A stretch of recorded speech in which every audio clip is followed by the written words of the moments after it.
You should be on alert throughout the whole park. There are spaces where we want coyotes to have refuge. Coyotes will be giving birth to new litters of puppies this spring as denning season is underway. After a string of coyote attacks led to the closure of Stanley Park in the summer, the Vancouver Park Board is warning people to be aware of bolder animal behavior. So right now, it's the beginning of denning season. You will see coyotes around. One of the most important things you can do in denning season is to keep your pet on leash.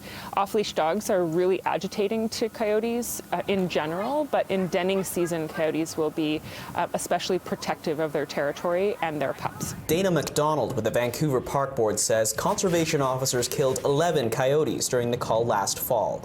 They are aware there will be an increase in Stanley Park's coyote populations in response to those killings. We have seen no bites since the removal event in the fall of last year, and we hope to keep it that way by putting in place a number of steps that we plan to take and have begun taking. She says that includes getting rid of garbage on the ground, securing waste bins, educating the public on what to do when encountering coyotes, and enforcing the ban on feeding wildlife. The key thing is going to be to enforce the bylaw. And as soon as someone is seen feeding wildlife, to fine them immediately. No warning, just fine them. Last year, the Park Board put in a bylaw that would slap a $500 fine on anyone caught feeding wildlife. Feeding makes for more aggressive coyotes, which leads to wildlife that need to be destroyed.